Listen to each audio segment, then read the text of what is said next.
হ্যাঁ, শিক্ষার্থী বন্ধুরা, আজকে দেখা যাচ্ছে যে আমরা ভগ্নাংশ, লঘিষ্ঠকরণ, ভগ্নাংশের খালিঘর পূরণ, দেখা যাচ্ছে ভগ্নাংশের সমতুল ভগ্নাংশ নির্ণয়, এগুলো নিয়ে আলোচনা করব।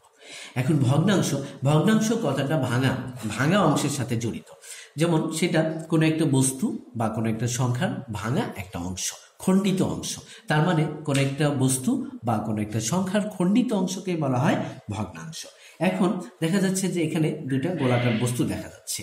এখন এটাকে যদি আমরা রুটি হিসেবে চিন্তা করি, তাহলে আমরা বলবো সেটা কি, দেখা যাচ্ছে এই 1/2 আর 1/2, মানে দুইটা খণ্ড করেছি। এই কারণে এক, বস্তুটা 1, এই কারণে উপরে 1 আর নিচে 2, তাহলে 1/2, প্রতি খণ্ড 1/2।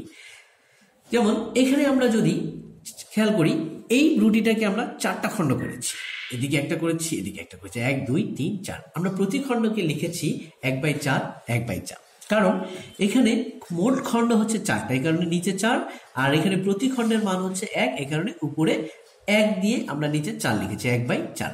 এখন যদি এই খণ্ড যদি আমরা দুইটা নিতাম, তাহলে আমরা লিখতাম 2/4। খণ্ড যদি আমরা দেখা যাচ্ছে এই 3টা নিতাম, তাহলে 3/4। তার মানে নিচে মোট যতগুলা খণ্ড করেছি ওই সংখ্যাটা, আর উপরে যতগুলা খণ্ড আমরা নিয়েছি ওই সংখ্যা। 1/2, 1/2 কে আমরা অর্ধেক বলে থাকি। এটাকে কথায় যদি বলতে হয় তাহলে বলবো 2/1 আর 1/4 এটাকে দেখা যাচ্ছে যে আমরা যদি কথায় বলি তাহলে বলবো 4/1। তবে 1/2 এর আরেকটা নাম আছে, সেটা বলা হয় অর্ধেক, আর 1/4 এর আরেকটা নাম আছে, সেটাকে বলা হয় 1/4, 1/4, যেটাই বলি। তারপরে দেখা যাচ্ছে এখানে লিখেছি 3/5, কারণ এটা যেহেতু আলাদা আলাদা নাম আছে। 3/5 যদি একটা ভগ্নাংশ নেই, তাহলে এটাকে যদি আমরা কথায় বলতে চাই তাহলে বলতে হবে 5/3। এখন ভগ্নাংশটা কিভাবে হলো? ভগ্নাংশ, একটা জিনিস খেয়াল করি, ভগ্নাংশ এখানে মাঝখানে একটা দাগ দেয়া থাকে, উপরে একটা সংখ্যা থাকে, নিচে একটা সংখ্যা থাকে।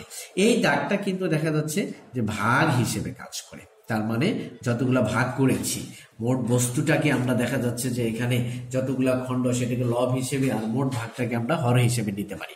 তার মানে ভগ্নাংশ লব বাই কি হর।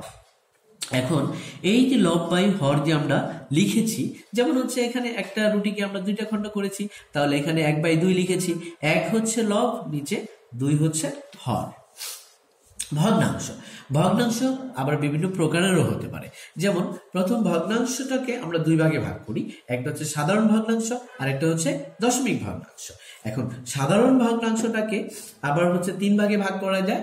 যেমন একটা বলা হয়েছে প্রকৃত ভগ্নাংশ, আর একটা অপ্রকৃত, আর একটা মিশ্র ভগ্নাংশ। এখন প্রকৃত ভগ্নাংশটা কি? প্রকৃত ভগ্নাংশ যেমন 3/5 আর লিখেছি 4/7। এখন তার মানে যে ভগ্নাংশের লব ছোট, হর বড়, সেটাই প্রকৃত ভগ্নাংশ। আবার বলি, যে ভগ্নাংশের লব ছোট, হর বড়, সেটা প্রকৃত ভগ্নাংশ। আর যে ভগ্নাংশের লব বড়, হর ছোট, সেটা অপ্রকৃত ভগ্নাংশ। যেমন 5/3 7/4, এরা দুজনেই অপ্রকৃত ভগ্নাংশ, কারণ এদের প্রত্যেকেরই লব বড়, হর ছোট। তার মানে এটা বোঝা গেল প্রকৃত আর অপ্রকৃত পরস্পরের বিপরীত, একটা আরেকটার বিপরীত। এখন আরেকটা মিশ্র ভগ্নাংশ। এখানে আমি পাশে 2 লিখে রেখেছি, আর একটা প্রকৃত ভগ্নাংশ 3/5 দিয়েছি। তার মানে কি, 2 একটা পূর্ণ সংখ্যা, আর এটা একটা প্রকৃত ভগ্নাংশ। তার মানে দেখা যাচ্ছে পূর্ণ সংখ্যা আর প্রকৃত ভগ্নাংশ মিলেই মিশ্র ভগ্নাংশ। এখন দেখা যাচ্ছে যে ভগ্নাংশের লঘিষ্ঠকরণ। এখন ভগ্নাংশের যে আমরা লঘিষ্ঠকরণটা করব, সেটা যেমন আমি এখানে একটা ভগ্নাংশ লিখেছি 25/85। লঘিষ্ঠকরণের ক্ষেত্রে আমরা সবসময় চিন্তা করব উপরে নিচে একই সংখ্যা দ্বারা ভাগ করতে হবে। উপরে যে সংখ্যাটা দ্বারা ভাগ করব, নিচেও একই সংখ্যা দ্বারা ভাগ করতে হবে, তাহলে আমরা লঘিষ্ঠকরণ ফলটা পেয়ে যাব। যেমন 25কে 5 দ্বারা ভাগ করলে 5 হয়, আর 85কে 5 দ্বারা ভাগ করলে 17 হয়। 85কে 5 দ্বারা ভাগ করলে কিভাবে 17 হয়? প্রথমে আমরা 8কে কাটবো। 8কে 5 দ্বারা ভাগ করলে কত হয়? 5 × 5, এই 1 বসিয়েছি, 3 অবশিষ্ট থাকে, 3-এর পিঠে 5 গেলে হয়ে যাবে 35। সেই 35কে যদি 5 দ্বারা ভাগ করি, তাহলে 5 × 7 = 35। তাহলে এটার লঘিষ্ঠকরণ কত? 5/17। এখন দেখা যাচ্ছে এখানে আরেকটা ভগ্নাংশ আমরা লিখি, সেটা যেমন আমি এখানে লিখলাম উপরে 12, নিচে লিখলাম 16 লিখি, 16। এখন উপরে নিচে জোড় সংখ্যা, দুইটাই জোড় সংখ্যা, তাহলে আমরা 2 দিয়েও কিন্তু ভাগ করতে পারি। এটা যদি আমরা বিস্তারিত করতে চাই 2 দিয়ে যদি করি তাহলে 6 দুগুণে 12, 8 দুগুণে 16। এখন এটাতেও তো আবার 2 দিয়ে যায়, তাহলে 3 দুগুণে 6, আবার হচ্ছে 4 দুগুণে 8। এটা একটু উপরে লিখতে হবে, বা আমি আরেকটা কালি ব্যবহার করি, তাহলে এই যে দেখা যাচ্ছে যে আমরা হচ্ছে করতে পারছি। তাহলে আমাদের এটার হচ্ছে লঘিষ্ঠকরণ কত হচ্ছে, 12/16 লঘিষ্ঠকরণ ভগ্নাংশ হচ্ছে 3/4, 3/4। তার মানে হচ্ছে উপরে নিচে আমরা একই সংখ্যা দ্বারা ভাগ করে আমরা লঘিষ্ঠকরণ ভগ্নাংশ পেতে পারি। তারপরে দেখা যাচ্ছে যে এখানে ভগ্নাংশের খালিঘর, আমি কথাটা হচ্ছে লিখে দিই, ভগ্নাংশের খালিঘর, তাহলে বুঝতে সুবিধা হবে। এটা হচ্ছে ভগ্নাংশের খালিঘর। আমরা ভগ্নাংশের খালিঘর, তার মানে অনেক সময় দেখা যায় যে এই পাশে একটা ভগ্নাংশ আছে আর অপর পাশে একটা ভগ্নাংশের অর্ধেক আছে অর্ধেক নাই, তার মানে হয় লব আছে না হর নাই, বা দেখা যাচ্ছে যে লব আছে হর লুকায়িত। তখন আমরা কি করব, একইভাবে খেয়াল করব যে কোন ভগ্নাংশটা লব এবং হর দুইটার যে কোনো উভয়ই একটা দেয়া আছে। যেমন এই দুইটা ভগ্নাংশেরই হর উভয়ই দেয়া আছে, তার মানে আমরা তখন যেটা করব, এই বড় হরটাকে ছোট হর, মানে যে সংখ্যাটা দুইটারই থাকবে সেটা লবের ক্ষেত্রেও হতে পারে, বড় হরকে ছোট হর দ্বারা ভাগ করব। যেমন 9কে 3 দ্বারা ভাগ করেছি, 3 হয়েছে। তখন আমরা চিন্তা করলাম 3কে 3 দ্বারা গুণ করেই তো 9 হয়েছে, তার মানে 2কেও আমরা ওই 3 দ্বারা গুণ করে দেবো। যেমন হচ্ছে এখানে 2কেও আমরা এই 3 দ্বারা গুণ করে দিতে পারি, তখন 3 দুগুণে 6, তার মানে খালি করে আমাদের 6 বসবে। যেমন আরেকটা ভগ্নাংশ আমরা এখানে করে দেখি, সেটা হচ্ছে 3/7। এখানে আছে 12 বাই খালিঘর ছিল, এটা সুবিধার জন্য আমি এটাকে আবার লিখি, যেমন হচ্ছে 3/7 সমান, এখানে দেখা যাচ্ছে যে 12 খালি ঘর আছে। এখন খেয়াল করতে হবে আমার কোনটার উভয়ই দেয়া আছে, যেমন 12 আর 13, তার মানে লব উপরেরটা দেয়া আছে, তার মানে বড় লবকে ছোট লব দ্বারা আগে ভাগ করব।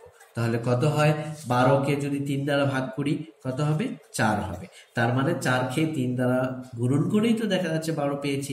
তাহলে অনুরূপ ভাবে আমরা 7কেও দেখা যাচ্ছে 4 দ্বারা গুণন করে ফেলবো, তাহলে দেখা যাচ্ছে যে আমরা পেয়ে যাব কত, 4 × 7 = 28। তার মানে এই খালি ঘরে বসবে কত, 28। তার মানে এখন আমি আবার বলি, যদি খালি ঘরের ক্ষেত্রে কোনো ভগ্নাংশের হয় লব দেয়া থাকবে, না হয় হর দেয়া থাকবে। যদি দেখা যাচ্ছে যে লব দেয়া থাকে, তখন বড় লবটাকে ছোট লব দ্বারা ভাগ করে যে ভাগফলটা হবে নিচের ওই খালি ঘরের যেটা দেয়া আছে এটা দ্বারা হচ্ছে গুণ করে আমরা বসিয়ে দেবো। যেমন 4 × 7 = 28 বসিয়েছি। অনুরূপভাবে এখানে 3 আর 12 দেয়া আছে, 12কে 3 দ্বারা ভাগ করেছি 4, 7কে দেখা যাচ্ছে 4 দ্বারা গুণন করে আমরা 28 বসিয়ে দিয়েছি। এটা হচ্ছে ভগ্নাংশের খালি ঘর। তারপরে দেখা যাচ্ছে যে সমতুল ভগ্নাংশ নির্ণয়। এখন সমতুল ভগ্নাংশ নির্ণয়টা কিভাবে করব, ভগ্নাংশের সমতুল। এখন ভগ্নাংশের সমতুলটা হচ্ছে, যেমন একটা ভগ্নাংশ লিখি, ছোট্ট একটা ভগ্নাংশ লিখি 3/2, তার মানে দেখা যাচ্ছে যে উপরে নিচে আমরা চিন্তা করব সবসময় উপরে নিচে একই সংখ্যা দ্বারা গুণ করব। একই সংখ্যা মানে 2, 3, 4, 5 যা ইচ্ছা তাই হতে পারে, অসংখ্য সংখ্যা বসাতে পারি। হ্যাঁ, যদি যতগুলা সমতুল ভগ্নাংশ নির্ণয় করবে ততগুলা ভিন্ন ভিন্ন সংখ্যা উপরে নিচে গুণ করে দিব, ঠিক আছে। তবে উপরে নিচে একই সংখ্যা গুণ করতে হবে, ভিন্ন বার ভিন্ন সংখ্যা। এখন দেখা যাচ্ছে 2 গুণন, আমি এখানে 2 দিয়ে দিলাম, তাহলে নিচেও আমার 3 গুণন 2 দিতে হবে। তাহলে দেখা যাচ্ছে কত হলো, এখন দেখা যাচ্ছে 2 দুগুণে 4 আর 3 দুগুণে 6। তার মানে এই 4/6 হচ্ছে 2/3 সমতুল ভগ্নাংশ। এটা সমতুল ভগ্নাংশ। এখন দেখা যাচ্ছে আমরা যদি আরেকটা লিখি, উপরে 5 লিখলাম, নিচে 7 লিখলাম, তখন আমরা একইভাবে, যেমন এখানে 2 দ্বারা করেছি, যে কোনো একটা সংখ্যা বলি, যেমন হচ্ছে আমরা 3 দিয়েই করি, তাহলে নিচেও দেখা যাচ্ছে আমাদের 3 দিয়ে করতে হবে। তাহলে কত হবে, 3×5 = 15 আর 3×7 = 21। এভাবে আমরা সমতুল ভগ্নাংশ নির্ণয় করতে পারি। এইভাবে দেখা যাচ্ছে হাজার হাজার সমতুল ভগ্নাংশ নির্ণয় করতে পারবো। আমরা দেখা যাচ্ছে ভগ্নাংশের খালি ঘর নির্ণয় করতে পারবো। তারপরে দেখা যাচ্ছে যে ভগ্নাংশের দেখা যাচ্ছে এরপরে যোগ বিয়োগ, দশমিক ভগ্নাংশ আছে, আরো কত কিছু আছে। ভগ্নাংশ নিয়ে আমি অনেকগুলো ক্লাস করব। যদি আমার ক্লাস শিক্ষার্থীদের ভালো লাগে, হ্যাঁ বন্ধুরা, যদি উপকৃত হও, তাহলে পরের ক্লাসটা তোমাদের দেখতে হবে। আর পরের ক্লাসটা পাওয়ার জন্য আমার এই চ্যানেলটাকে সাবস্ক্রাইব করো, তাহলে দেখা যাচ্ছে পরের ক্লাসটা অটোমেটিক্যালি তোমাদের এসে চলে যাবে। আল্লাহ হাফিজ।